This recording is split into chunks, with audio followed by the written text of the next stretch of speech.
Muito bem, sejam bem-vindos. Meu nome é André, sou pastor aqui da igreja.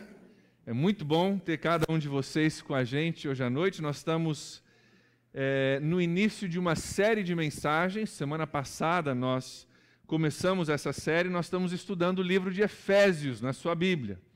Na verdade, é uma carta que Paulo escreve e nós vamos estar estudando ela sem pressa para a gente entender tudo aquilo que a palavra de Deus tem para a gente entender nesse texto. O livro de Efésios, ele trata da nossa identidade em Jesus Cristo. Quem nós somos por causa de Jesus e por causa do que Ele fez. E aí, como é que a gente vive a nossa vida por causa de Jesus e por causa do que Ele fez. Na semana passada, nós vimos a importância de nós sabermos de onde viemos, para onde vamos e o que nós estamos fazendo aqui. A importância dessas perguntas para a nossa identidade. Nós vimos que se nós não soubermos a resposta a essas perguntas de um ponto de vista bíblico, nós corremos o risco de viver as nossas vidas correndo atrás de um monte de coisa, correndo atrás do vento, igual o cachorro correndo atrás do rabo, cheio de coisas a fazer, e no fim da vida a gente chegar e descobrir que a gente correu atrás de um monte de coisa que não tinha muita importância. Que nós erramos o alvo. Nenhum de nós quer viver assim, não é verdade? Nenhum de nós quer viver cheio de atividades e no fim descobrir que nós erramos o alvo. A parte boa disso é que Deus também não quer que você e nem que eu vivamos assim. E por causa disso Ele nos dá a sua palavra. E esse livro de Efésios que nós vamos estudar é especialmente importante para você e para mim, para nós que queremos entender como viver a vida de verdade. Então, abra sua Bíblia comigo, lá no livro de Efésios, capítulo 1, nós vamos começar o nosso estudo hoje no livro, e o nosso foco vai ser nos primeiros 6 versículos. Efésios 1, de 1 a 6, vai ser o nosso foco nessa noite. Enquanto você acha aí, deixa eu te dar um pouco do contexto dessa carta de Efésios. Éfeso era uma cidade muito importante na época que essa carta foi escrita. Paulo ficou em Éfeso 3 anos implantando ali uma igreja. Se você ler no livro de Atos, capítulo 19 e capítulo 20, você vai ver um pouco do que aconteceu ali. O livro de Atos relata um pouco do que aconteceu em Éfeso. Entre muitas coisas que aconteceram ali, Paulo batizou pessoas em Éfeso, naturalmente implantando a igreja, batizando pessoas. Teve discussões com os líderes da cidade de Éfeso a respeito de Jesus. Deus usou a vida de Paulo para fazer alguns milagres em Éfeso. Teve um monte de gente envolvida com magia em Éfeso que se converteu, por causa do trabalho de Paulo ali.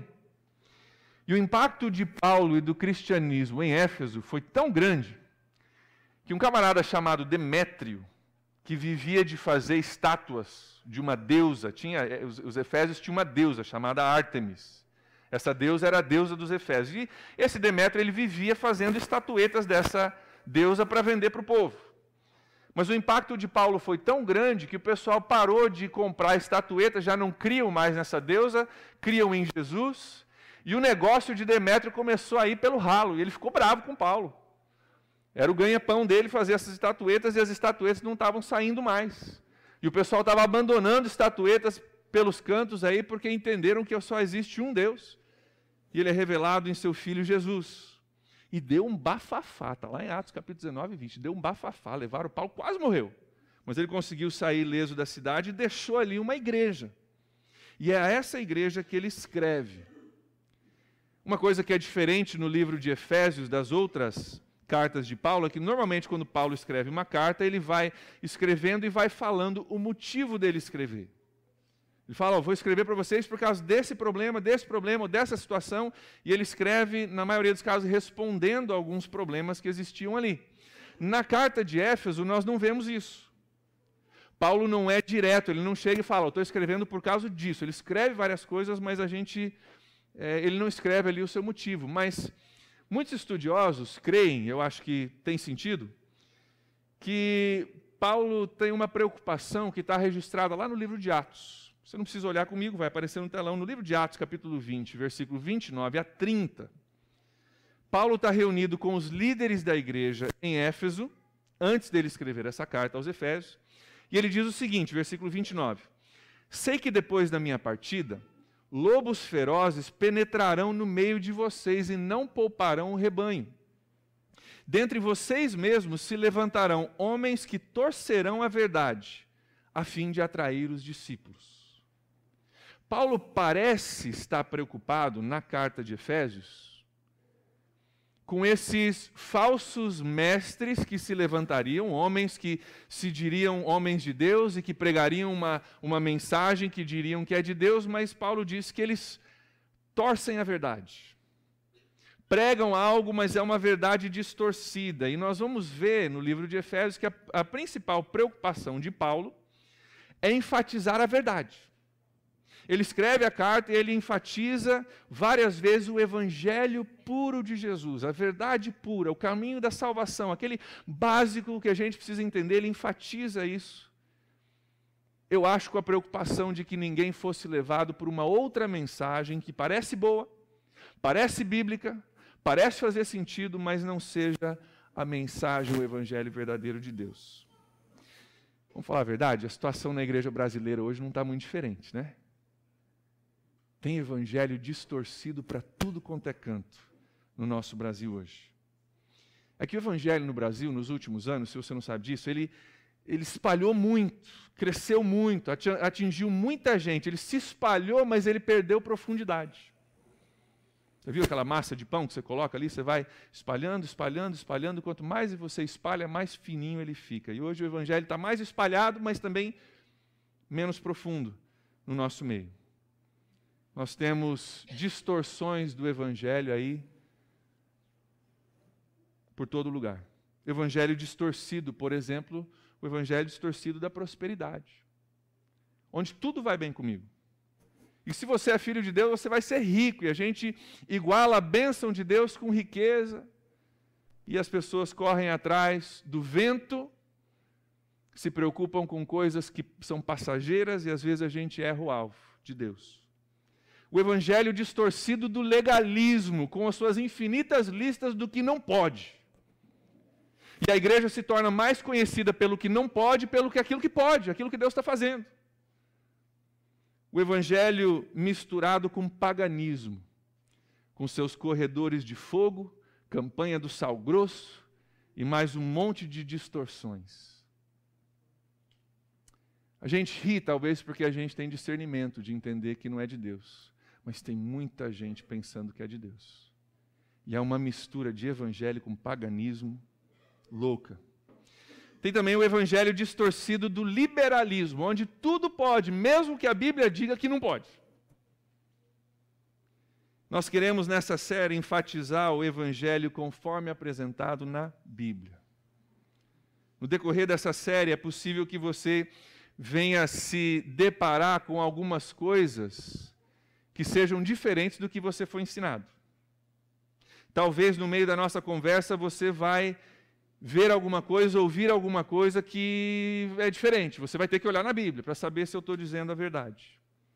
Talvez algumas coisas que nós vamos conversar vão te incomodar e ser difíceis de aceitar. Mas, erga sua mão comigo se você crê que a Bíblia é a palavra de Deus. Se você crê, erga comigo. Amém. Quantos creem que a palavra de Deus e aquilo que está na Bíblia é verdade absoluta de Deus? Glória a Deus, eu também creio. Por causa disso, eu quero te convidar nessa série a juntos nós olharmos na sua Bíblia, a palavra de Deus, e usarmos ela como verdade absoluta nas nossas vidas, mesmo que a gente encontre ao longo do caminho algo que seja diferente do que eu fui ensinado. Amém? Vocês estão prontos para isso? Então tá bom, vamos lá. Efésios 1, a partir do versículo 1, diz assim. Paulo, apóstolo de Cristo, pela vontade de Deus, aos santos e fiéis em Cristo Jesus que estão em Éfeso, a vocês, graça e paz da parte de Deus, nosso Pai, e do Senhor Jesus Cristo. Vamos parar por aqui por enquanto. Note já de cara algo muito importante. Paulo sabia de onde ele era, para onde ele ia e o que ele estava fazendo aqui. Já abre no versículo 5 dizendo, sou Paulo, Sou apóstolo, que significa mensageiro, uma pessoa, normalmente um desbravador, alguém que leva uma mensagem onde ninguém ainda levou. Sou apóstolo de Cristo Jesus, pela vontade de Deus. Sabe exatamente o que ele está aqui para fazer, sabe exatamente quem enviou ele, sabe exatamente que a mensagem que ele traz como mensageiro, como apóstolo, é de Jesus. E daí ele dá o destinatário da carta. Esse é o remetente, né? Ele dá o destinatário. Aos santos e fiéis em Cristo Jesus, que estão em Éfeso. Paulo abre a carta endereçando ela aos santos e fiéis que estão em Cristo Jesus e que estão em Éfeso. Quantos de vocês, se chegasse uma carta para nós hoje, dentro do envelope, seladinho, endereçado aos santos e fiéis da PIB de São Francisco do Sul, quantos de vocês pegariam a carta e abririam dizendo, não é comigo mesmo, santo e fiel é comigo mesmo, estou pronto, pode abrir aí que é para mim essa carta? Ou quantos de vocês pegariam a carta na mão, está falando com outra pessoa aqui, porque santo e fiel, não sei não, vai passando aí, vamos ver se alguém pega esse negócio. Então Paulo deve ter escrito a carta a umas 2, 3 pessoas lá da igreja, né? Aos dois que são santos e fiéis, vocês dois, leem essa carta, o resto, não leiam. Afinal, considere quem era Paulo. Paulo era um cara pancada. Para ele chamar alguém de santo e fiel, ou o cara tem que ser muito bom, ou Paulo entende uma coisa que a gente precisa entender. Você sabia que Paulo abre todas as suas cartas endereçando elas aos santos e fiéis da igreja em Corinto, aos santos da igreja? Ele abre todas elas desse jeito. Como é que ele pode fazer isso se nós sabemos que as pessoas dessas igrejas não eram santos, não eram perfeitos, não eram sem pecados? Como é que ele faz isso? Como é que ele pode endereçar a carta desse jeito? É que toda vez que a gente fala em santidade, a gente pensa na nossa santidade. Se eu sou santo, deixa eu pensar, essa semana o que eu fiz? Isso aqui foi legal, isso aqui não foi legal. Será que eu tenho minhas ações, meus pensamentos, será que eu tenho vivido de uma forma santa? E a gente se empenha para ser santo, porque afinal a Bíblia diz que se eu não for santo, eu não posso ver a Deus, e aí eu entro em crise.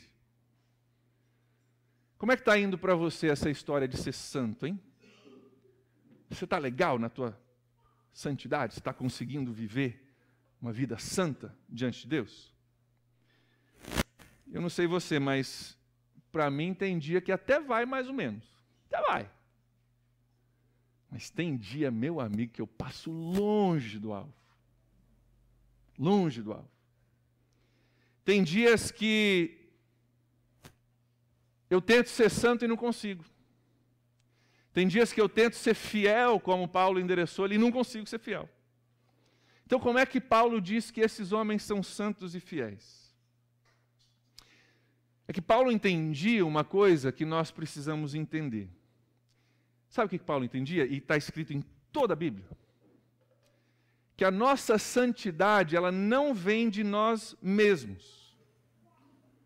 Ela não é devida à minha perfeição ou ao meu merecimento, mas a minha santidade, ela vem de Jesus Cristo. Gente, no Evangelho verdadeiro, que o Evangelho significa boa notícia. A boa notícia é que no Evangelho, quando você entrega a sua vida para Jesus, acontece uma troca. Uma troca. Jesus toma o nosso lugar e nós tomamos o lugar dele. Jesus, que é santo e abençoado, fonte de vida, ele dá a sua vida por nós. Nós que somos castigados, debaixo da maldição do nosso pecado, condenados justamente por Deus, por trairmos a Deus como seus filhos, destinados à morte justamente porque o salário do pecado é a morte, e na cruz Jesus toma o nosso lugar e nos dá o lugar dele.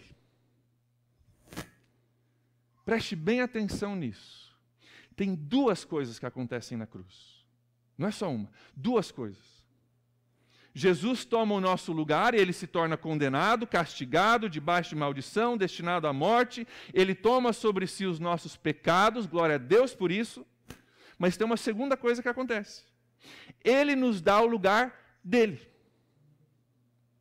E nós nos tornamos santos, abençoados, amados, cheios de vida eterna, e a santidade de Cristo nos é imputada. Isso é evangelho, isso é boa notícia. O que nós precisamos entender são essas duas partes. Sabe por quê? Porque normalmente quando a gente fala do evangelho, a gente fala da metade do evangelho. Jesus Cristo morreu na cruz pelos seus pecados. Glória a Deus por isso. Metade do evangelho. A outra metade é você agora está em Cristo, você agora é nova criatura, agora não é mais você quem vive, mas Cristo que vive em você. E a posição que Cristo tinha agora é sua, você é santo, você é fiel, você é amado, você tem vida eterna por causa de Cristo. Pergunta, Jesus é santo? Jesus é amado? Jesus é aceito por Deus? Então, se eu estou em Cristo, que é a palavra-chave da nossa noite, se eu estou em Cristo, eu sou santo, eu sou perfeito, eu sou amado, não por causa dos meus méritos, mas por causa dos méritos dele. Por isso que Paulo diz, aos santos e fiéis em Cristo Jesus. Porque se você está em Cristo Jesus, você é santo e fiel diante de Deus. Se você está com a sua Bíblia aí, você tem uma caneta, sublinha essas palavras, faz um risco em volta, colore, bota seta, fogos de artifício, o que mais você quiser aí. Sublinha essas palavras, em Cristo Jesus.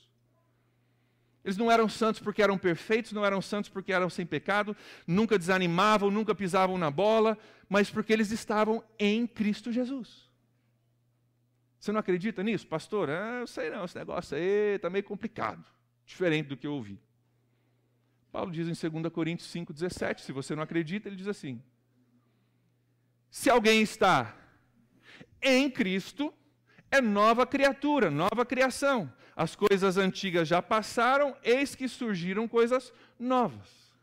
Se você está em Cristo, você é outra pessoa.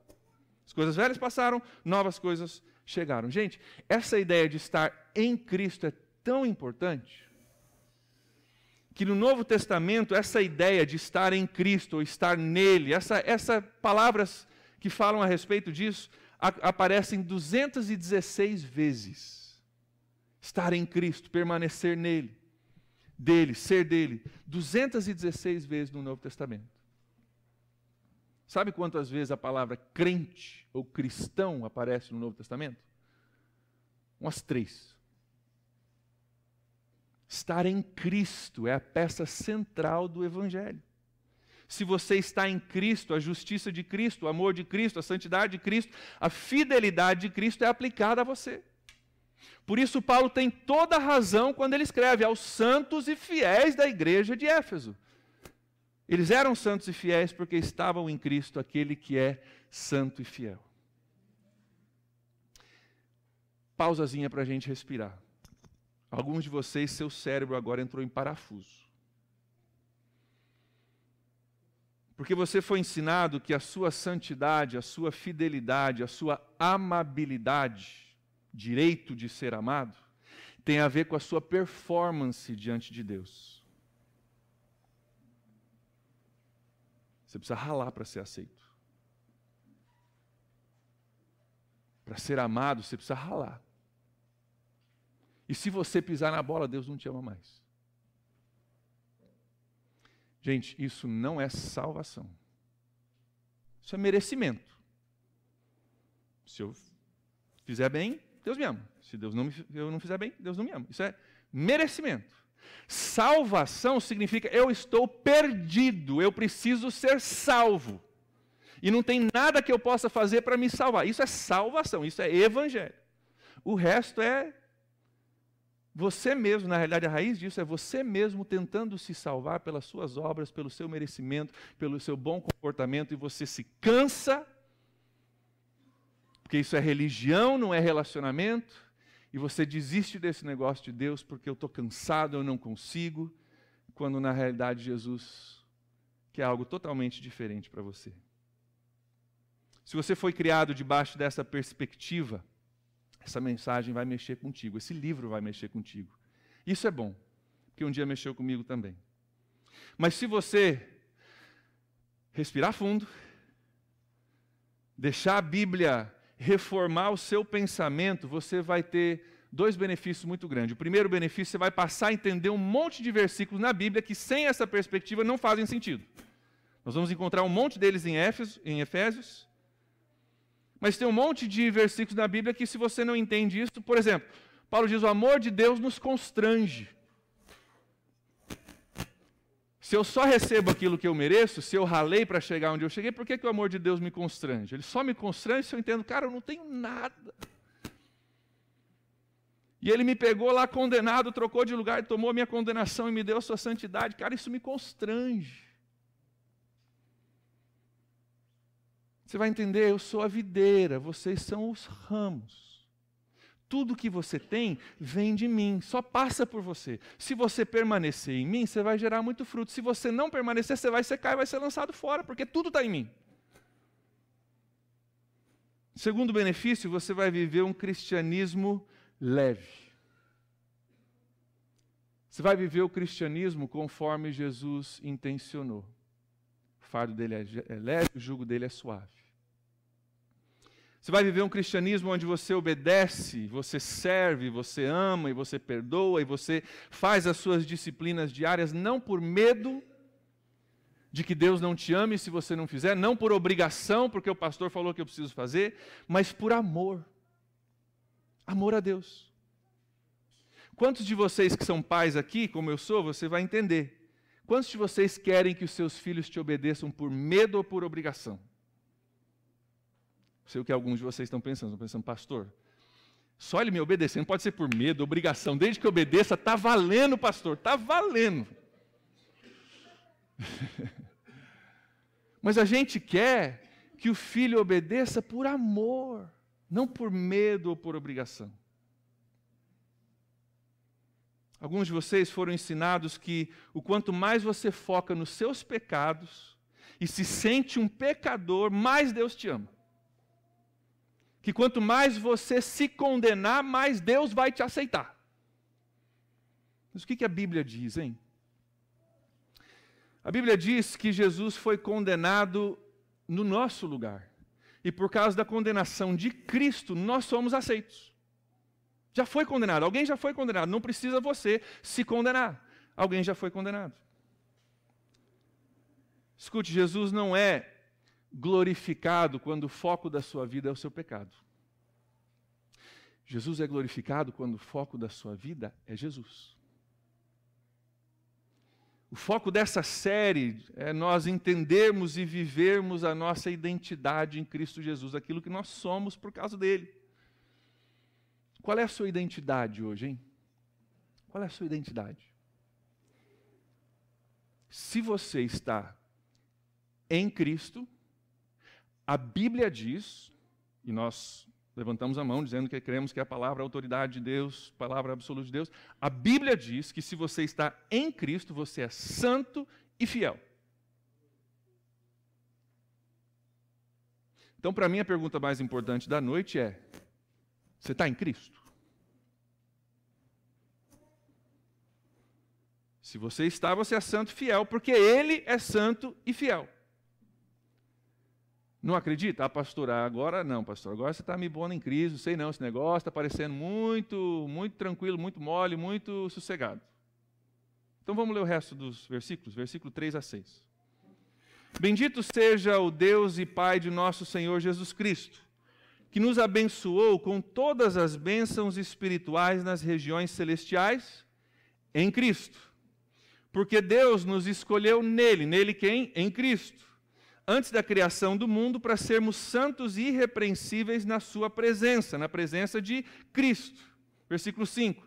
Em amor nos predestinou para sermos adotados como filhos, por meio de Jesus Cristo, conforme o bom propósito da sua vontade. Versículo 6. Para o louvor da sua gloriosa graça, a qual nos deu gratuitamente no amado, que é Jesus Cristo.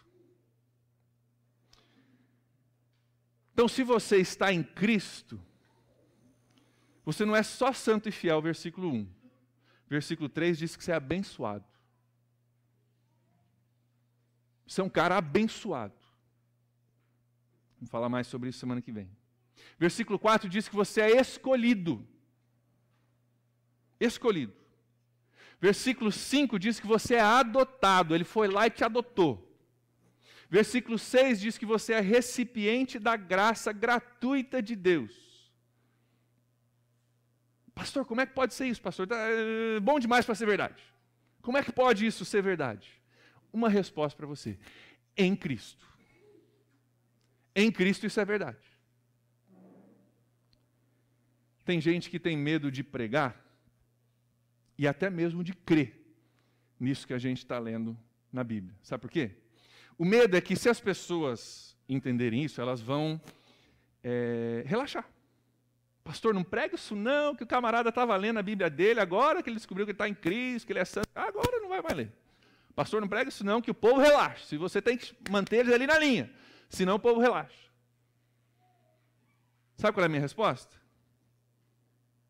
Se estiverem... Obrigado, Felipe. Cara bondoso. Oi? Está em Cristo, né? Santo, fiel, Felipe. Obrigado, viu? Obrigado. Pastor, não prega isso não. Se você pregar isso, o povo relaxa. Tem que manter eles ali firme e forte, na obrigação e no medo. Senão eles vão relaxar. Vão achar que pode fazer o que quiser, viver do jeito que quiser. Sabe qual é a minha resposta a isso? Se você estiver em Cristo, você não faz isso não. Se você não estiver em Cristo, aí você vai fazer mesmo, porque o que te mantinha na igreja e no discipulado, e na oração e na Bíblia, era obrigação. Aí eu tirei a obrigação, você vai fazer aquilo que você naturalmente fazia, porque você não está em Cristo. Agora, se você está em Cristo, você não faz isso não. Se eu estou em Cristo, eu entendo a preciosidade do que eu tenho. O santo tomou o meu lugar, foi condenado no meu lugar, e eu agora sou santo. Cara, o que eu preciso fazer para permanecer nele? Se esse lugar me foi dado, eu quero ficar nesse lugar. Não sou louco para sair desse lugar. Não sou louco para sair disso. Se eu estou em Cristo, eu entendo que Ele é a videira, eu sou o ramo. Se eu permanecer, bom fruto. Se eu não permanecer, eu seco, porque Ele é fonte de vida, fonte de justiça, fonte de santidade, fonte de fidelidade, eu seco e sou lançado fora. Então, pastor, o que eu preciso fazer para ser aceito por Deus? Só uma coisa. Você precisa estar em Cristo. Se você está em Cristo, você é aceito por Deus. Só isso, eu não preciso acordar de manhã, ralar, trabalhar, acordar às 3 horas da manhã para jejuar, fazer longas listas dos meus pecados e me martirizar para ser aceito por Deus? Para ser aceito, não. Agora, se acordar de madrugada te ajuda a permanecer em Cristo, faça isso. Se ler a sua Bíblia, vir na igreja, estar no PG, ouvir música cristã, te ajuda a permanecer em Cristo, então, show de bola, que esse é o nosso alvo. Não para ser aceito, mas porque eu já fui aceito e eu não sou louco para sair desse lugar da aceitação. Gente, essa diferença que nós estamos conversando hoje à noite é muito grande. É muito grande. Não é só uma questão de semântica, não. O pastor torceu umas palavras lá, falou uns negócios diferentes, deu um nó na cabeça da gente, mas falou tudo aquilo que a gente já sabia. Não. Não é só questão de semântica. É muito importante a diferença que nós estamos falando. Timothy Keller é um pastor presbiteriano em Nova York, Igreja do Redentor, em Nova York. Ele diz o seguinte: a religiosidade enfatiza a santidade acima da graça. A irreligião enfatiza a graça acima da santidade. O evangelho verdadeiro enfatiza a graça que leva à santidade. Vou ler de novo. Religiosidade enfatiza santidade acima da graça. Tem que ser santo para você receber a graça. A irreligião enfatiza a graça acima da santidade. O cristianismo é a graça que nos leva à santidade. Ah, pastor, não estou convencido ainda. Então vamos lá. Versículo 3 diz que Ele nos abençoou. Quando você recebe uma bênção, é por seu mérito ou é porque alguém escolheu te abençoar e te abençoou? Quando alguém te abençoa, porque a pessoa escolheu ir lá e te abençoar. Versículo 4 diz que ele nos escolheu. Quem é que faz a ação quando alguém é escolhido? A pessoa que escolhe, não é a pessoa que está recebendo a escolha, é a pessoa que escolhe. Ele te adotou em amor. Já viu uma criança chegar para alguém e falar, não, eu quero que você me adote. Não, você vai lá, você escolhe a criança, você adota a criança, quem está fazendo a ação é a pessoa que adota. Ele nos deu a sua graça, versículo 6. Quando você recebe graça, é por esforço seu ou por esforço da pessoa que te dá graça? A palavra graça já diz isso, é o dom gratuito de Deus, é um presente de graça de Deus. Gente, o agente principal na salvação da vida do cristão é Deus. Não é você, é Deus. Eu sei que a gente conta os testemunhos, né? Eu era drogado, virado no alho. Aí um dia um cara passou e falou comigo num pão de ônibus onde eu estava dormindo. Daí eu vim na igreja, eu ouvi uma mensagem. Aí eu aceitei Jesus e mudei minha vida. Eu entendo isso. Isso é do nosso ponto de vista, ser humano. Do meu ponto de vista é isso que aconteceu. Do ponto de vista de Deus, sabe o que a Bíblia diz? Ele te escolheu, Ele te amou, Ele te abençoou, Ele te salvou e para o propósito dele você foi criado. O agente principal é Deus. Sem Deus nós não temos nada. Vamos pensar só um pouquinho. Todos os recursos que a gente tem para a salvação, a palavra de Deus, a igreja, o Espírito Santo, tudo vem de Deus. Quem que nos dá a palavra? Deus. Quem que dá o Espírito Santo? Deus. Quem criou a igreja? Deus. Tudo vem dele. Então qual é o meu papel em tudo isso? Pastor, se isso é verdade, qual é o meu papel? Seu papel, se você ainda não está em Cristo, se você não entregou a sua vida para Jesus, não fez essa troca com Ele, corre para Jesus. Teu papel, se você diz, eu não estou vivendo minha vida aqui, não tomei espaço ainda, corre para Jesus. Porque você sozinho, a Bíblia diz, é condenado, destinado à morte, cheio de pecado. Mas em Jesus você é santo, você é fiel, você é perdoado, você está destinado à vida. Então corre para Jesus. Se você já está em Jesus, permaneça. Permaneça em Cristo. Esse é o seu papel. Deus faz com que a troca de lugares seja possível e nós simplesmente, depois de trocarmos de lugar, ficamos ali. Esse é o nosso trabalho. Aí, quando a tentação vier, fica em Cristo. Quando o pecado bater na porta, fica em Cristo. Quando eu quiser fazer as coisas do meu jeito, na minha própria força, fica em Cristo. Quando o pecado parecer irresistível, lembre que em Cristo você é capaz de resistir o pecado, porque Ele também resistiu. E com perfeição. Quando alguém te oferecer algo que te leva para longe de Cristo, você vai dizer o quê? Não, porque eu não sou louco de sair dessa posição onde eu estou em Cristo.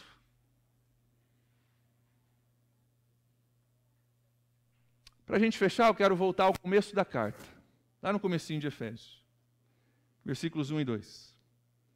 Aos santos e fiéis em Cristo Jesus, versículo 2.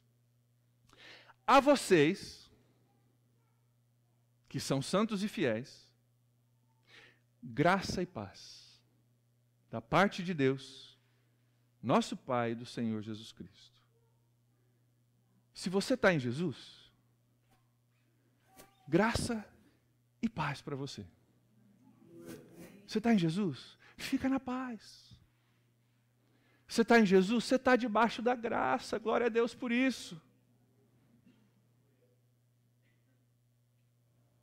Seu trabalho é só permanecer. Permaneça em Cristo. Quando alguma coisa vier tentar te levar para longe de Cristo, não sai de onde você está, fica em Cristo. Descansa na paz.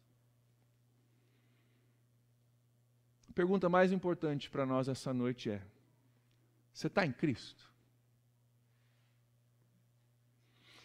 Porque se você está em Cristo, você tem tudo isso que a gente falou hoje. E muito mais. Nós vamos ver nas próximas semanas. Mas o inverso também é verdade. Se você não está em Cristo, você não tem tudo isso que nós falamos hoje. Não tem graça, não tem paz, não foi adotado ainda, não foi escolhido, não foi abençoado. Do ponto de vista de Deus. Pode dizer, não, pastor, eu tenho muita bênção, tenho um monte de coisa. Deixa eu te falar tudo que eu conquistei nessa vida. Glória a Deus por isso. Mas do ponto de vista de Deus, você está distante dele. Você está em Cristo? Não é só a pergunta mais importante dessa noite, é a pergunta mais importante talvez da sua vida. E é uma pergunta que para alguns nessa noite você precisa pensar, talvez pela primeira vez. E é uma pergunta que para todos nós precisamos repensar e avaliar a minha vida hoje. Eu estou em Cristo? Estou vivendo em Cristo? Será que ao longo do caminho eu saí do foco um pouquinho? Você está em Cristo nessa noite? Feche seus olhos comigo, eu quero orar contigo. Hoje, enquanto nós oramos, com seus olhos fechados aí, eu quero falar com 2 grupos de pessoas que eu creio que estão no nosso meio nessa noite. Eu quero falar primeiro com você que nunca entendeu isso que a gente conversou. Você tem vindo na igreja, você tem gostado, bem recebido. Você é grato por estar aqui. Você se sente bem quando você vem, você sai, sente que tem algo legal aqui, algo que te chama a atenção. Mas você ainda não fez essa troca. Você não entregou sua vida para Jesus. Eu quero orar com você. E tem um segundo grupo de pessoas que eu quero orar nessa noite também. É você que já entendia isso, não é novidade para você, mas você não está vivendo em Jesus hoje. Você se desligou da videira e a vida dele parou de fluir em você. E agora você lembrou, cara, tá aí, é por causa disso. Ao longo do caminho eu me perdi, esqueci, e agora estou nessa situação. Se você faz parte desse primeiro grupo, você entendeu, hoje você quer fazer essa troca com Jesus. Você entende que você não consegue merecer isso nunca na vida, mas você... Cara, se é verdade isso, se Jesus me oferece uma troca, se ele pega toda a minha bagunça e dá para a minha vida dele, então eu quero. Porque o acesso a essa troca só acontece quando nós reconhecemos que eu não tenho o que eu preciso para ser salvo. Que se depender de mim, eu não sou santo e não sou fiel. Mas se Jesus diz que é possível eu ser santo e fiel, adotado, abençoado, então eu quero. Essa é a boa notícia do Evangelho, é isso que Jesus veio para fazer. Ele veio para morrer na cruz pelos seus pecados e para te colocar no lugar dele, como santo, fiel, filho de Deus, destinado ao céu. E se você nunca tomou essa decisão, você precisa tomar. Querido, só vir na igreja não salva ninguém. Vir na igreja é bom, aqui você ouve sobre a salvação, mas a decisão você tem que tomar. Eu não posso tomar por você, seu pai não toma por você, sua irmã não toma por você, a pessoa que está do teu lado não toma por você. Cada um de nós tem que tomar essa decisão por nós mesmos. E se você gostaria nessa noite de tomar essa decisão, de fazer essa troca, de acreditar naquilo que a Bíblia diz, mesmo que você não se sinta santo, você não se sinta fiel, não se sinta adotado, mas você quer crer em fé que é possível em Cristo isso acontecer, eu quero pedir que você saia do seu lugar, levante, sai do seu lugar, vem aqui na frente, nós vamos louvar um pouco, eu quero orar contigo, quero botar as mãos sobre os seus ombros, eu quero orar contigo, quero te dar as boas-vindas à família de Deus nessa noite. Se você não tem certeza, cara, eu estou aqui, mas eu nunca tomei essa decisão. Sai do seu lugar, vem aqui na frente, nós vamos orar contigo. Hoje pode ser o dia da mudança, hoje pode ser o dia da troca. Hoje pode ser o dia que você sai daqui diferente. Não tenha medo. Se essa é a verdade, se esse é o Evangelho de Cristo, então, cara, eu quero, corre para cá. Está esperando o quê? Corre para cá. Tem mais alguém? Não fique no seu lugar. Não fique no seu lugar. Se Deus está falando no teu coração, você sabe que Ele está falando. Você está sentindo um negócio no teu coração, você não tem coragem de levantar. Levanta, vem. Não vou te fazer passar vergonha, nós vamos simplesmente orar. Nós vamos juntos confessar: Deus, eu não consigo, mas se o Senhor consegue, então minha vida é tua. O Senhor disse que consegue, eu não sei se consegue, mas o Senhor disse que consegue, então minha vida é tua. E Ele consegue, eu garanto para você que Ele consegue. Tem mais alguém?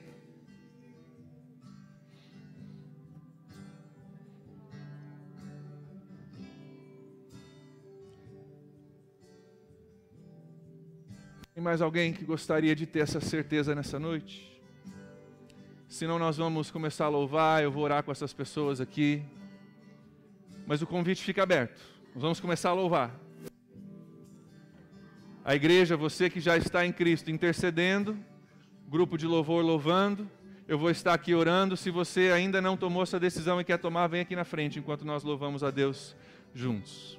Creio que Tu és a cura, creio que és tudo para